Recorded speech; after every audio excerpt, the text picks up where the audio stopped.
To start today, I'd like you to come into hero's position. So, if you can, take a seated pose where you're sitting back on top of your heels and your legs are straight in front of you. And what that does, you'll immediately feel it stretches your quads in a gentle manner. And you'll also feel it on your ankles, your feet, and your toes. So from here, straighten up your spine, just let your hands go onto your lap or onto your thighs. Allow your eyes to close. Take a deep cleansing breath into your nose. And exhale it all out through your nose. Take another deep cleansing breath into your nose. Sigh it all out through your nose. And let your breath come to its own natural rhythm, in and out through your nose. Throughout today's class, you will not need to use diaphragmatic breathing.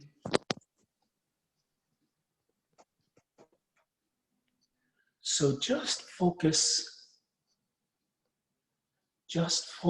on your breath. Notice what parts of your lungs fill up. Knowing that it's not particularly important where you're breathing into, but just feel that breath as your lungs inflate. Maybe you can feel your ribs separate and widen. Maybe if you're just breathing shallow, you can feel your collarbones rise. Your top two ribs actually elevate as you breathe in through the upper parts of your lungs. Giving yourself a little bit more space for your lungs.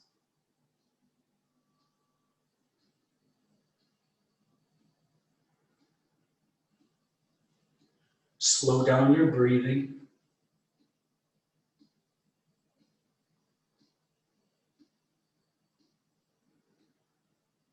Try to smooth out your breath.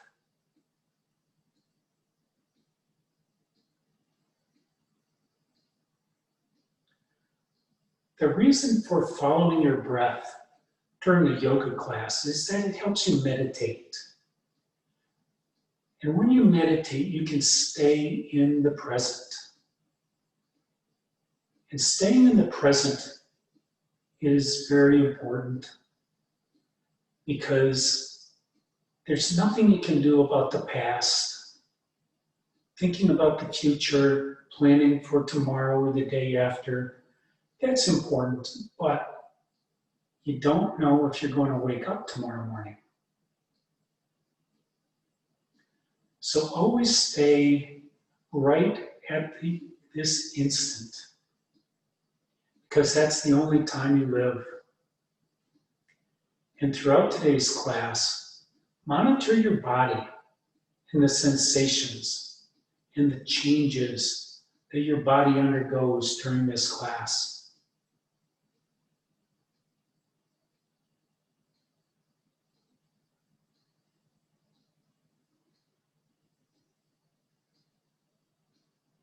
Begin to deepen your breath.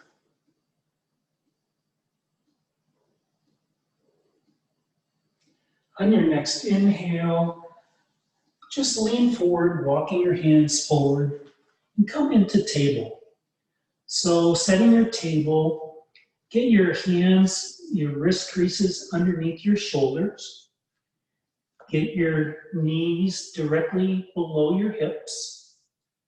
Keep your toenails down for a moment and do some cat-cows. So on an inhale, your belly drops, chest comes forward, your sit bones lift and separate. And then as you exhale, round your spine, Draw your navel in towards your spine. Tuck your tailbone under and your chin towards your chest. And then on your inhale, go back into cow. And then back into cat. And feel your shoulders and your hips. They're just three-dimensional hinges here.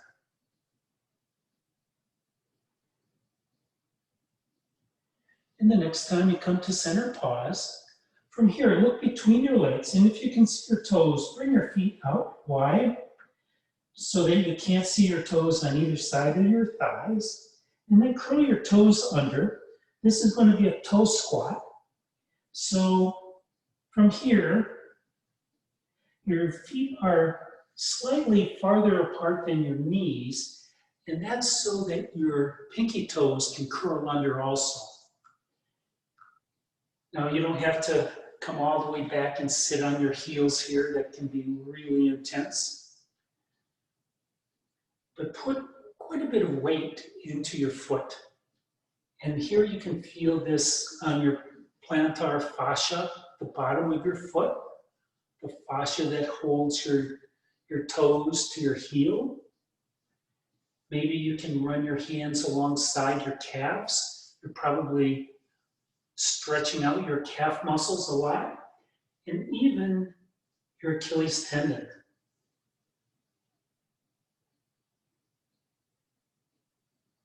This starts you off at the very bottom of your body with your feet, and you'll work your way into the entire body.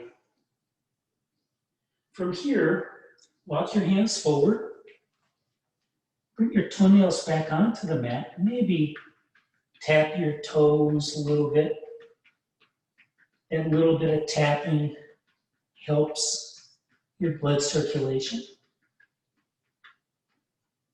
And then come back into the table. Walk your hands and knees over towards the left side of your mat. And then bring your right hip down onto the mat. And this next pose is going to be spinal twist on your chest. Now, if you have a sensitive chest or if you've had chest surgery, you can always use a block or a towel underneath your collarbones or your low ribs, wherever it works. And maybe you don't need one. But walk your hands forward. And once they're forward, bring your arms out into T. This is a little bit more intense than a spinal twist on your back, because your knees are trapped.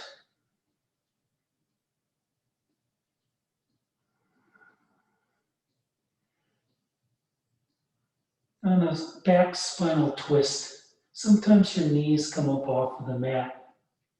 And so that puts most of the twist into your lumbar spine. But this way, much of the twist is going into your thoracic spine, your spine that's bounded by your rib cage. Depending on how flexible your neck is, you might want to look over towards your right hand. That's not necessary. Maybe just your chin on the mat. Maybe you want to look off to the left. Try to sink that left shoulder down towards the mat.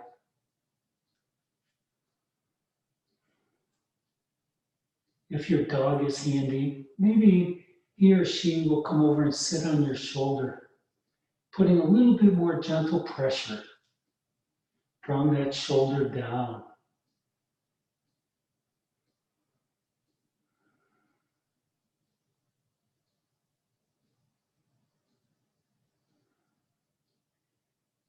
You can feel this in your obliques, which is your front side body,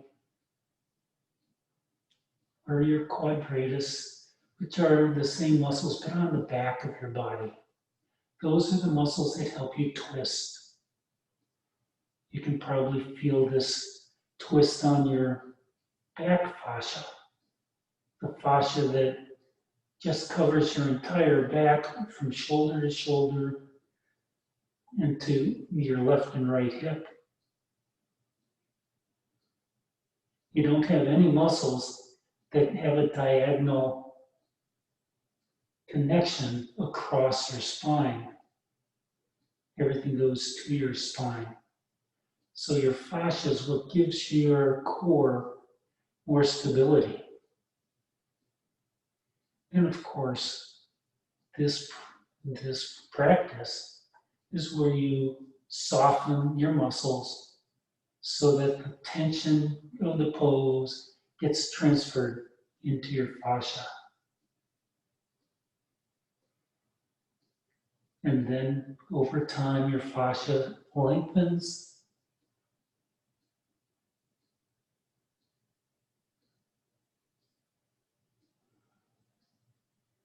Gets stimulated by the added tension. And that stimulates more cell growth.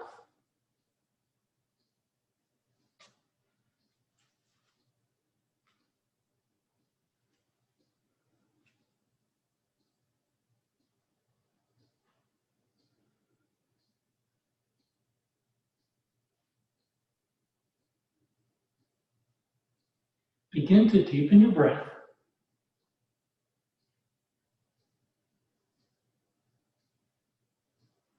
On your next inhale, begin to walk your hands back towards your chest. And then push the floor away, raising your chest up. Come back up onto your knees. Do a couple cat-cows here.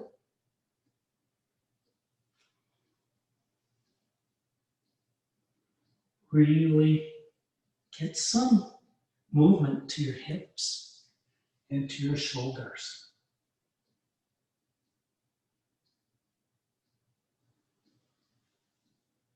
And the next time you come to center pause, from here, the next pose is Sphinx. So walk your hands forward and walk your knees back, coming all the way down onto your belly. With your elbows underneath your shoulders. Your palms are flat on the mat. Your pubic bone is pressing into the mat. Your toenails are down. From here, push your elbows down, lifting your chest. Your gaze should be between your hands or just in front of your hands. From here, you can push your toenails down, lifting your knees up off the mat. And then isometrically drag your elbows towards your hips. And this is the Yan version of Sphinx. This is what you would get in a Hatha class. And most Yin classes are called Yin-Yang classes because they have some Yan poses. And then begin to soften your legs, letting your knees float back down. Maybe your feet, tops of your arches come into contact with the mat. Your lower belly comes into the mat. Your glutes soften. Where can you feel this in your spine? Most of the movement, most of the bending in your spine is in the lumbar. And then from here, just allow your head to fall forward so that you're using the weight of your head as traction for your cervical spine. Maybe you want to rock your head a little bit from left to right. Or maybe say yes and no.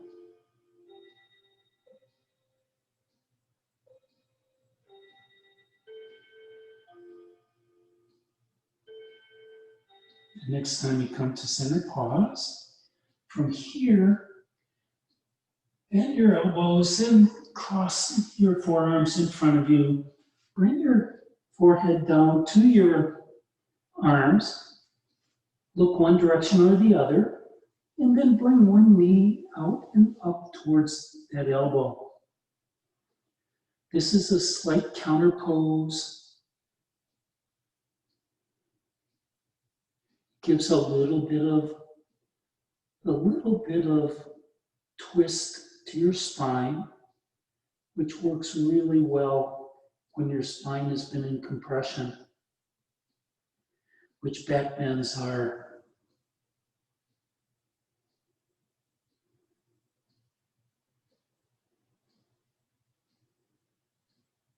Then on your next inhale, return your right leg or the bent leg back to meet the left.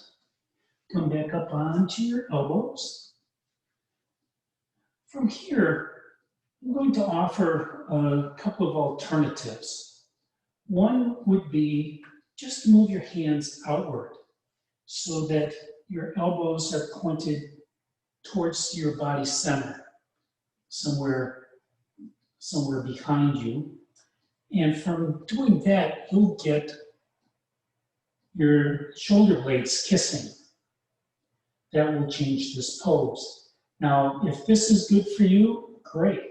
If you'd like a little bit more, you can move your hands out some distance. Doesn't have to be really far, and you certainly don't want to have them really close. But push the floor away, lifting your chest up.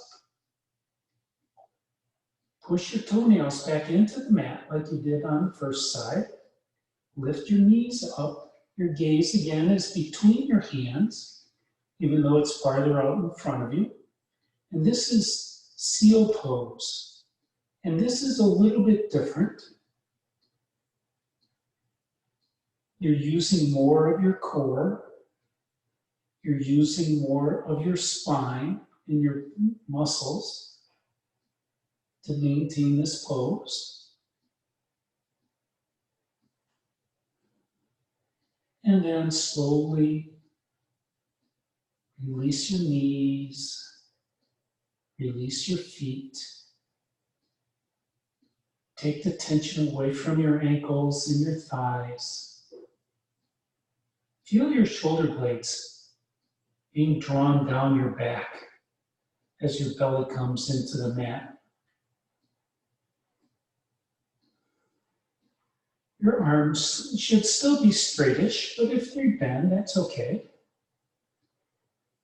Try not to hyperextend your elbows if you have that condition available to you. Allow your eyes to close here when you are completely relaxed, and then allow your head to fall forward. The only tension in your body right now, or if you're in seal pose, is in your arms and your shoulders.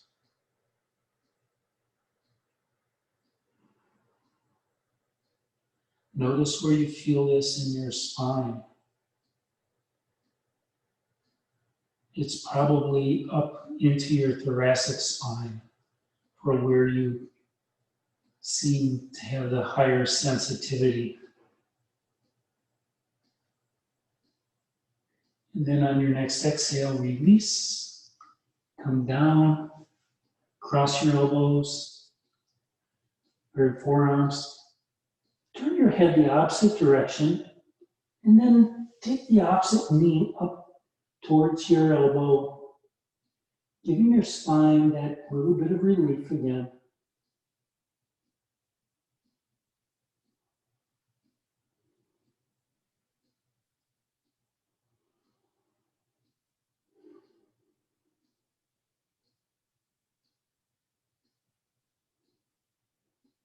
And then when you're ready, bring that left knee back to meet the right. Bring your hands to the mat. Push your hips up and back. And do a couple of cat-cows again.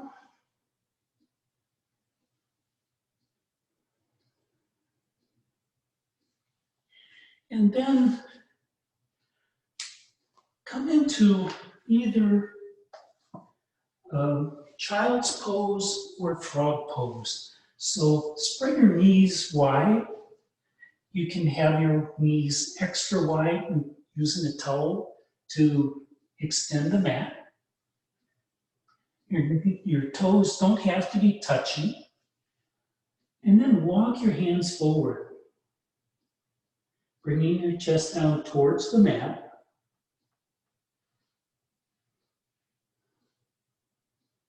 Now, if you're in frog, you want to try to get your ankles parallel to the length of your mat.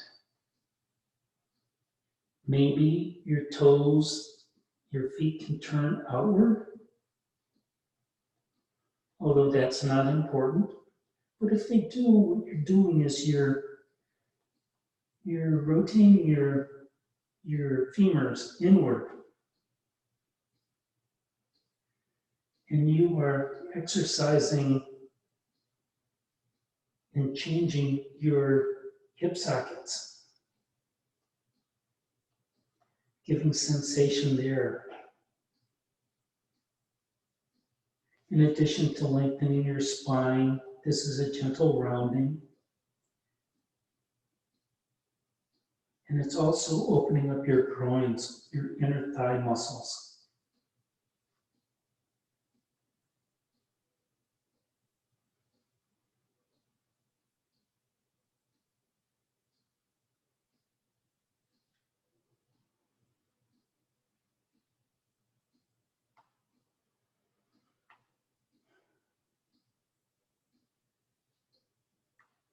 If it makes sense for you to intensify this by bringing your knees a little bit wider, go ahead. Don't make this a painful affair. But when your edge changes, move towards it,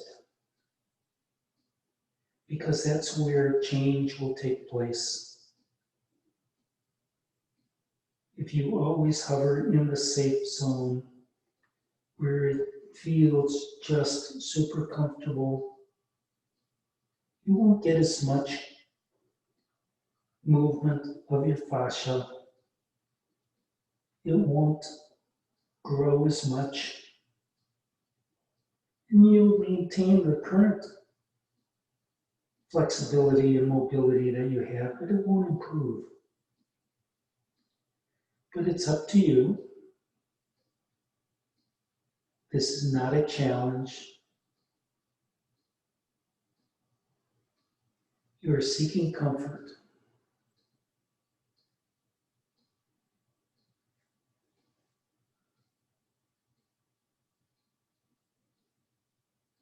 Begin to deepen your breath.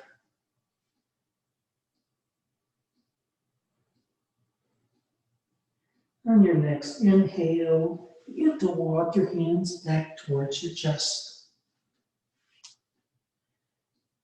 Bring your knees back toward each other into table. And do a few more cat-cows.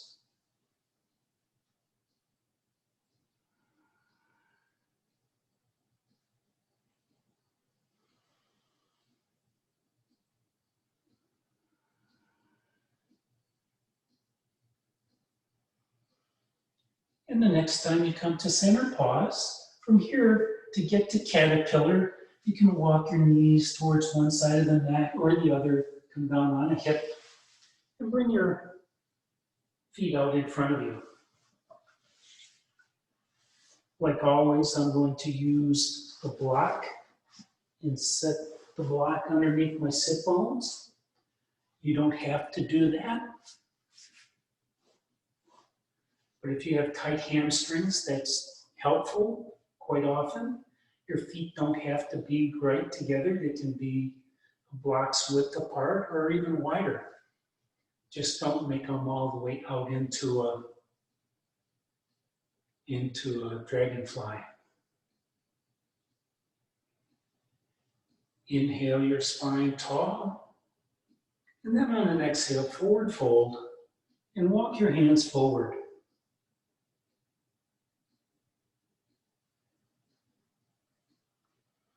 Alongside your thighs, alongside your ankles, reaching your collarbones towards the far wall. The reason why you're reaching your collarbones and not your head is that you're lengthening your spine here.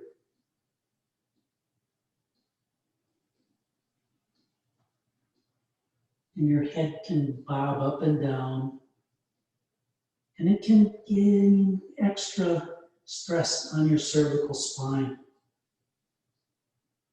And that's not desirable.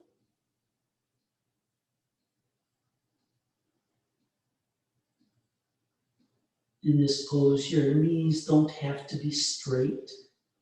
If you have really tight hamstrings, maybe back up a little bit and keep your legs straighter so that you get more of a stretch in your hamstrings. But that's up to you. This pose approaches both body parts. Now your hamstrings are really important for walking and running, but they're also postural muscles that keep you upright.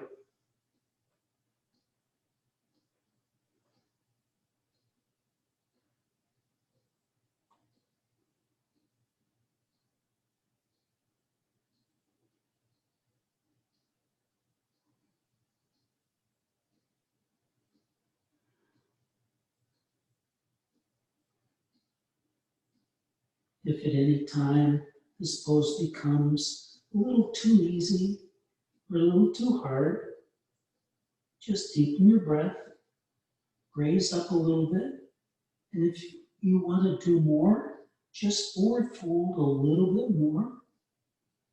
Or if you want less, just don't fold as much.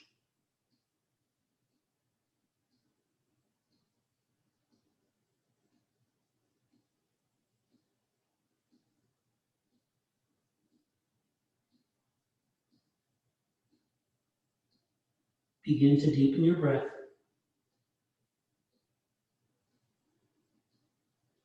On your next inhale, walk your hands back, rising up to a seated position. If you're on a block, carefully remove it. From here, bring your hands behind your hips, bend your knees, bringing your footprints down to the mat. And we'll do two different ways of bringing some counterpose to your hips. So one is windshield wiper your knees and notice how the outsides of your hips feel, right by your hip socket.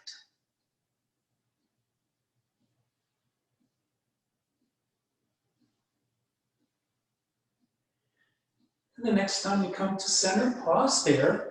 From here, bring your your shoulder blades together and make them kiss. Tuck your tailbone under, and on an inhale, lift your hips up towards the ceiling into reverse table. From here, maybe you can drag your heels towards your hands, push your knees towards the front of the room. Each one of those tiny movements raises your hips up a little bit more, giving a slight reverse back bend or a slight back bend. And then on an exhale, lower your hips down. Maybe rock from one hip to the other. The next pose is Swan. Swan or deer. So you have your choices, just like always. But since you're in a seated position, you can get into it by just crossing your right ankle towards the left side of the mat. Come up onto your right hip. Bring that left knee behind the right foot. And this would be deer or 90-90. See how that feels. If you want to stay here, you can. I'm going to go right back into Swan because that's a pose that will not destroy my legs. But as you take that left leg back, make sure that you keep your toenails down. You can start off with your arms straight and just feel gravity pulling all the weight of your chest down right into your hips. You might not have a lot of space between your right hip and the mat. You can put a block under there if that makes sense. If you do that, you will immediately allow your muscles to soften.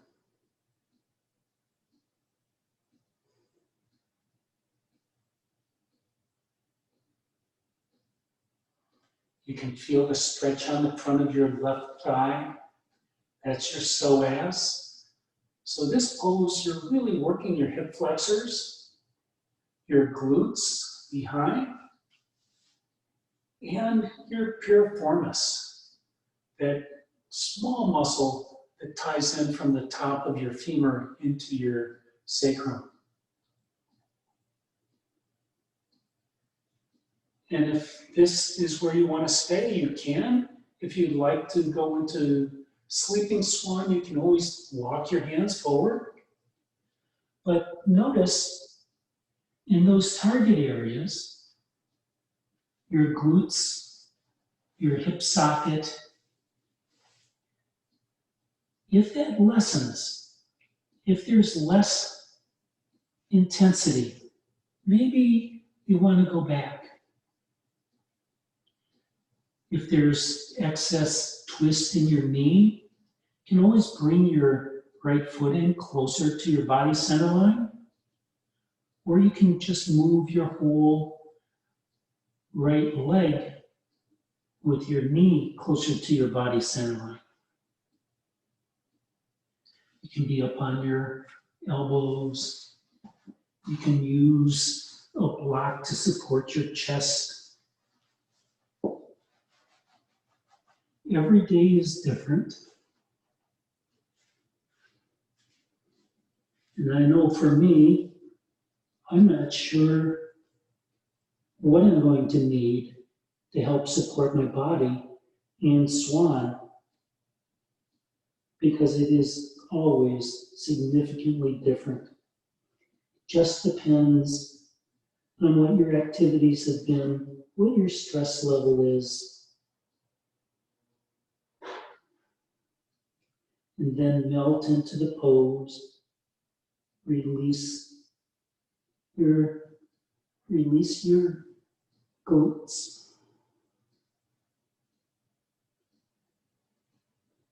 Maybe you can feel this in your hamstrings.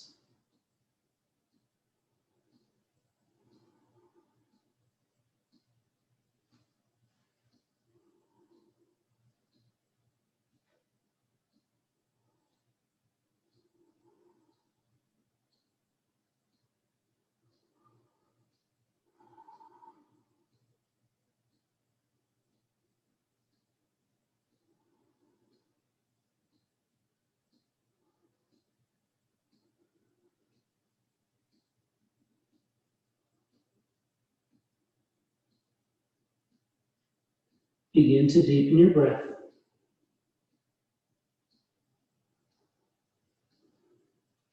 On your next inhale, begin to walk your hands back. Lift your chest up. When you're able, bring your right knee back to meet the left. Into table where you can make big circles with your hips if you wish. Or you can curl your toes under and lift your hips up and back into downward facing dog. And then walk out your hamstrings.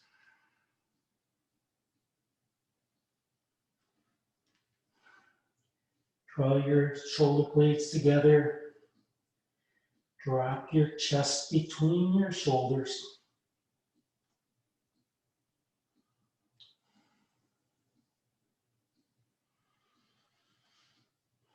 And when you're ready, gently lower your knees down, back into table.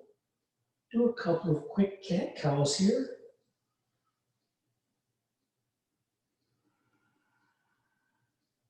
Notice if the muscles of your hips take just an extra moment of time to feel that you've reached your maximum.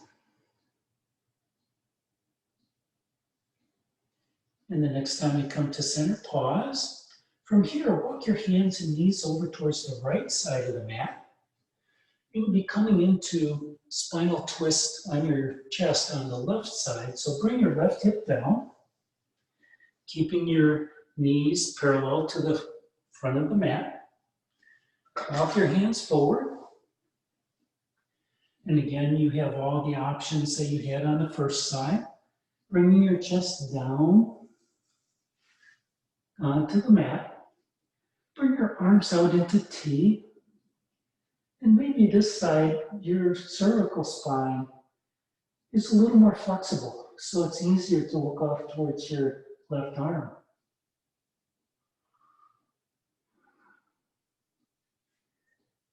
Maybe your right arm is higher because your right shoulder is not as flexible.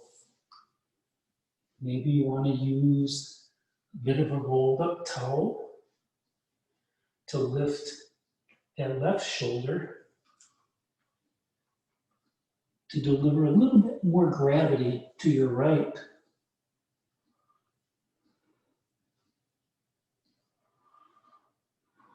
So it comes down closer to the mat. Soften your glutes here. Soften the backs of your thighs.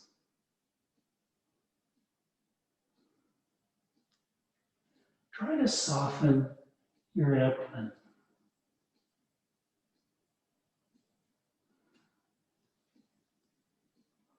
And your shoulders.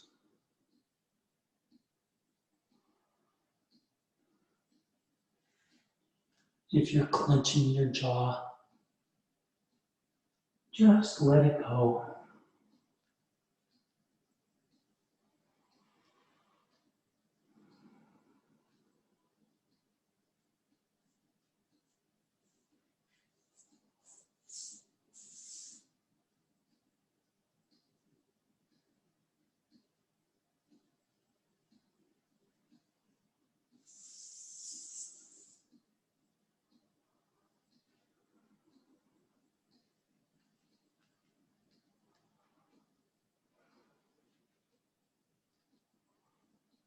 Like on the other side, if you can get your dog to sit on your right shoulder, that would help. I could use a St. Bernard.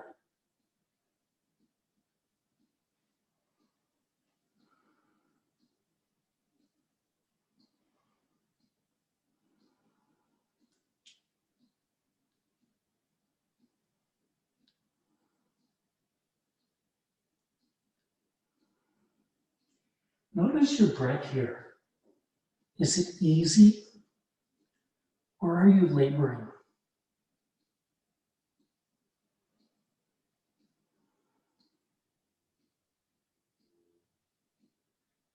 Are you melted into the pose and just giving into gravity?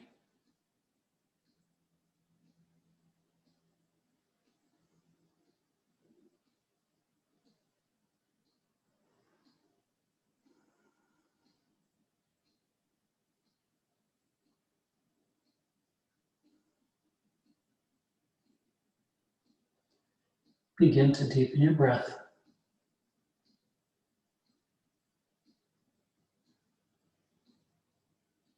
On your next inhale, walk your hands back to your chest. Push the floor away, coming back up into table. And do a couple more of these cat-cows and see how delicious they feel. Notice how your left side feels compared to your right. that will indicate where the most intensity was.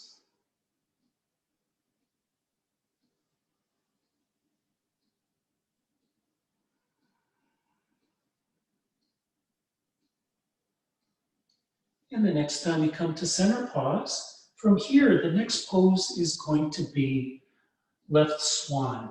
So if you want to do the deer, you can just come down onto your left hip.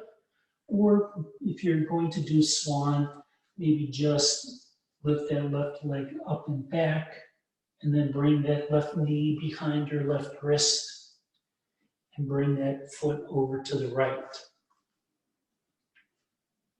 And then scooch that right leg back. Working hard to keep your toenails down. Trying to lower your hip towards the mat.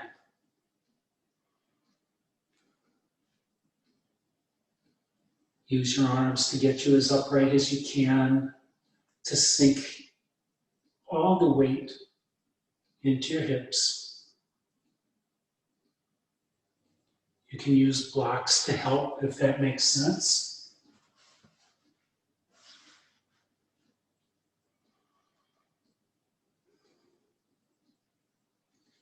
Be aware of the potential twisting in your left knee. And if you need to, move that knee to the right a little bit, or bend that knee a little bit more, bringing your heel down closer to your pubic bone. And if you want more, you can always move that left knee farther out.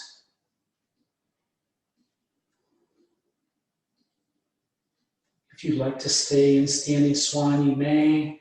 If you would like, you can walk your hands forward, coming into sleeping swan. And this is where you may need to make more adjustments for that left knee. This side is going to be different than your other. So just experience the difference. Don't expect it to be the same. Don't expect it to be what it was last week.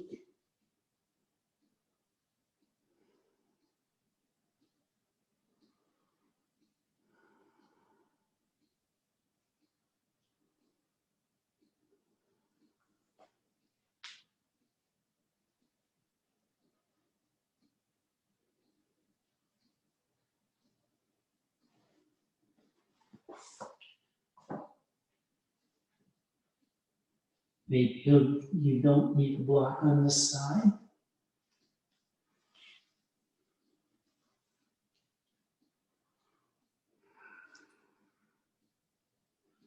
Maybe you need 2 blocks.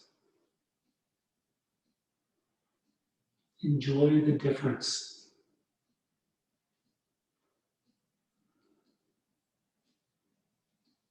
Understand where your body is coming from. Be empathetic.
Breathe into your kidneys. See how that feels. Breathe into your rib cage.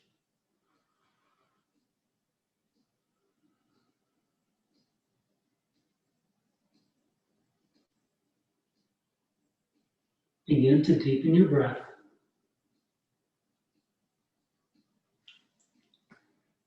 On your next inhale, walk your hands back towards your chest. Push the floor away. When you get up high enough to retrieve your left leg, bring it back to meet the right.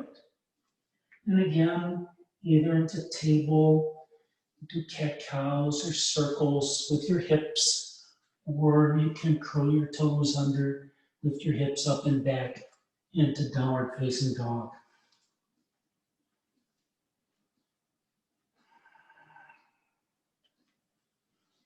Walk out your dog.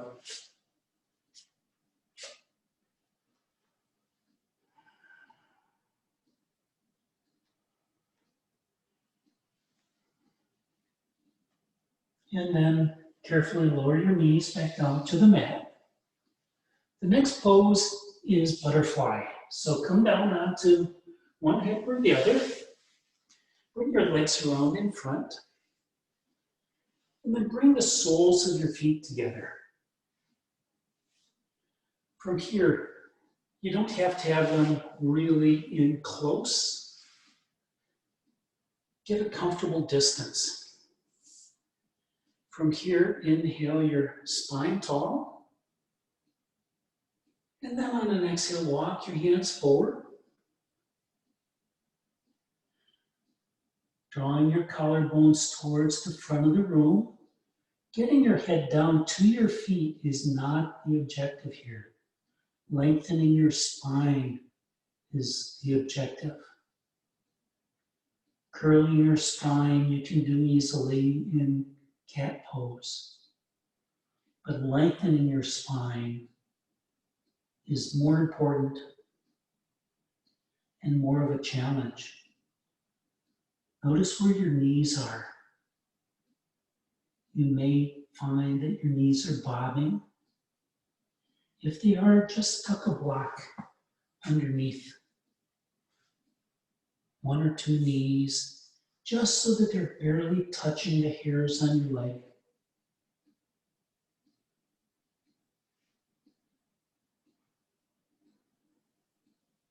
If you have an urge to pull on your feet, please resist it. Turn your palms up towards the ceiling. Bend your elbows. Let your shoulder blades come together and draw down your back.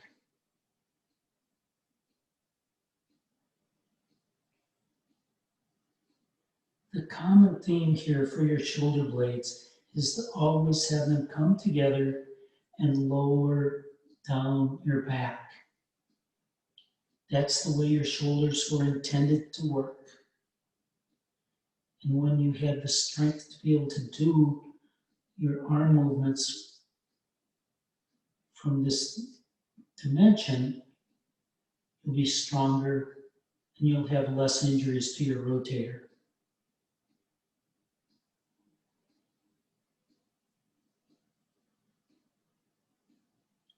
Listen carefully. On your next inhale, come up halfway and then push your collarbones farther and then forward fold again. Maybe a little bit farther, maybe not. You can adjust your foot location if that makes sense to do.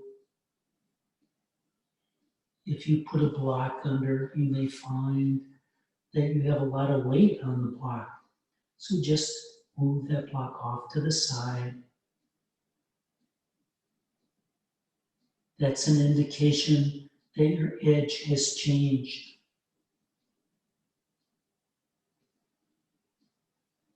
Feel the stretch here in your groins.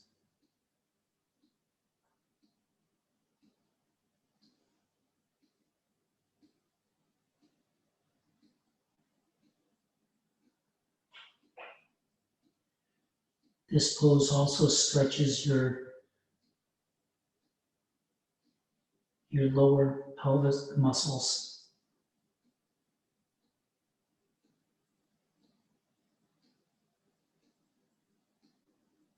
Those muscles that retain all the contents of your organs and prevent them from falling out through your pelvis.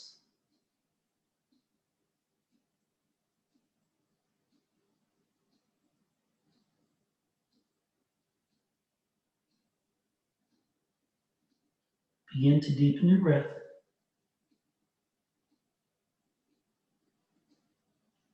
On your next inhale, walk your hands back. Come up to a seated position. Using both hands, lift your knees up together. And then place your footprints on the mat. Bring your hands behind your hips. And then windshield wiper your knees from left to right. Again, feel how your hips feel as you're doing this counter pose. How much more open are your hip flexors right now than when you started?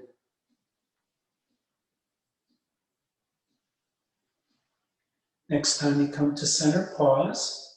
Make sure you have a block handy. Come down onto your elbows, then all the way down onto your back. Stretch your feet out towards the front of the room, pushing your heels away as you lift your arms up and over your head and stretch as long as you can possibly be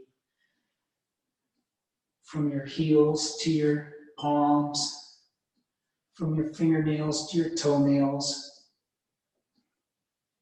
Then return your arms back down by your side. Then grab your block. And then the next pose is going to be a supported bridge. So walk your feet up towards your sit bones. Tuck your tailbone under. And on an inhale, lift your hips up as high as you can. And then lower them back down. Now, place the block the highest way you feel comfortable underneath your sacrum. And knowing that you do not need to use a block. And once you're there, if you're stable and comfortable here, remain here. If you'd like to stretch your legs out in front, go ahead. Walk your heels towards the front of the mat, if being on your heels is comfortable. Otherwise, stay on your soles. You can bring your legs out to the side. Feel the stretch across the front of your pelvis. Maybe even use your hands just to feel the hollowing out between your pelvis on the left and right side. You might feel like your femurs are just dangling off of the block, which in fact they are, with support from your hip socket and all the muscles. If you'd like, you can raise your arms up and put them down beyond your head.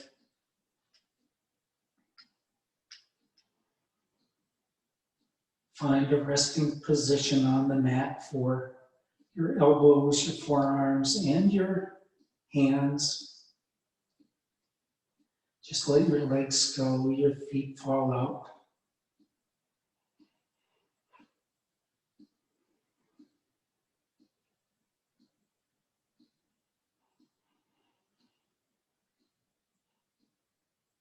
It's very rare for me to have you do 2 back bends in a class.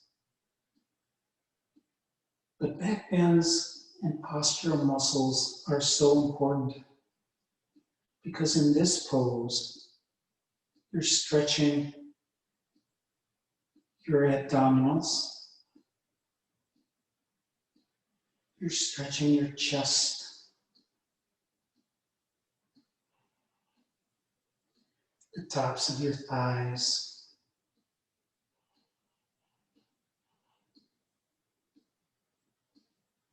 and giving your back a little bit more relief.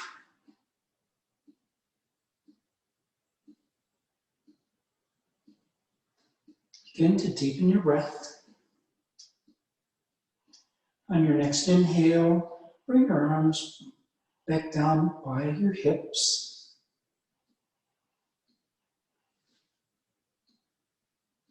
Walk your feet back up towards your sit bones. On an inhale, push the floor away. Lift your hips up. Remove the block. Settle back down. And draw your knees into your chest. Rock from left to right. You may want to draw your head towards your knees so that you can get more of your rocking on your lower spine. Make some circles with your knees.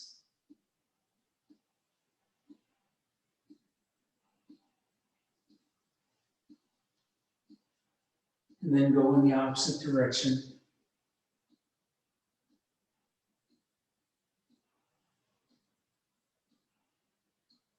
And the next time you come to center, pause there.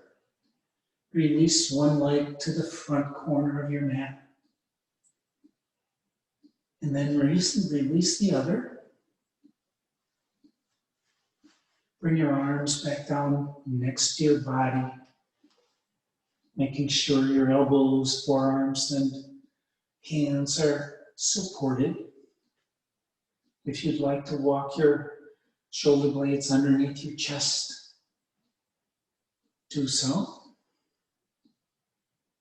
Gently roll your head from left to right, finding the perfect spot for your skull to rest. From here, take a deep cleansing breath in through your nose and release it all through your nose. One more deep breath. Release it all out through your nose. And come to rest.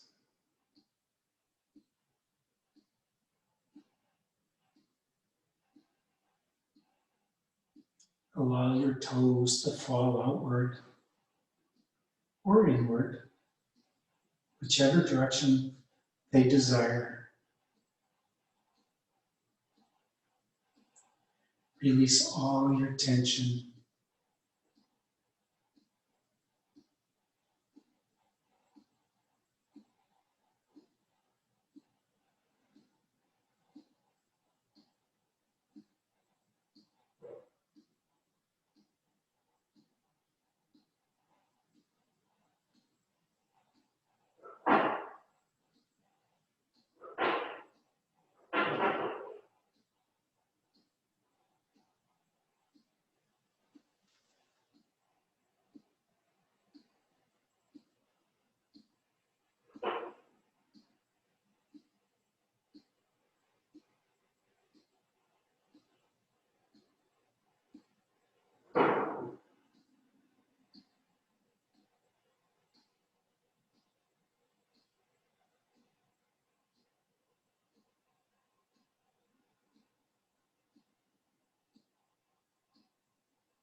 Begin to deepen your breath.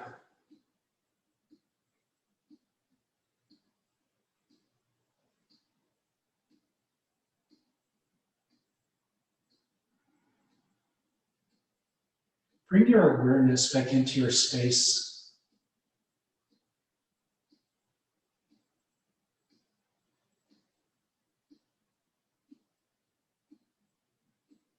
Bring movement to your fingers and to your toes, to your wrists and to your ankles.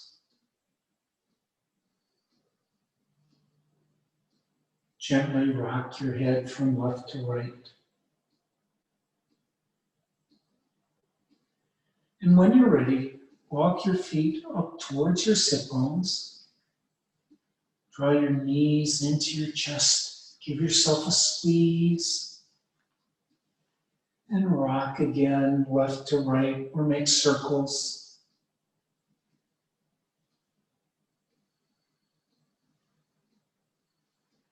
And then coming all the way over onto your right side, using your right arm as a pillow. Pause there in fetal pose and do a quick scan of your body to see where any residual tension might lie.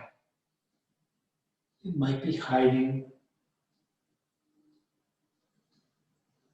And remember that location for the next class so that you can work it out. And then using the strength in your left hand, rise up to a seated position.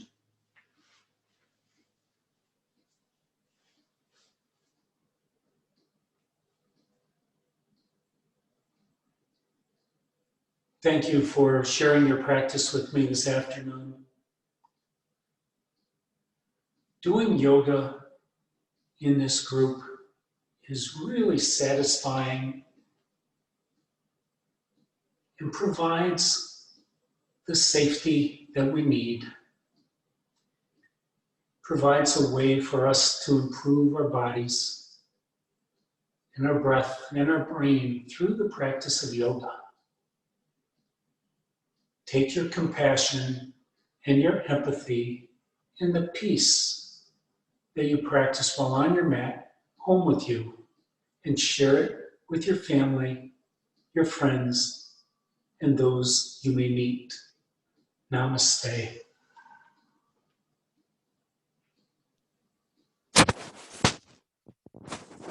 My name is Clint, and this has been Yin Yoga.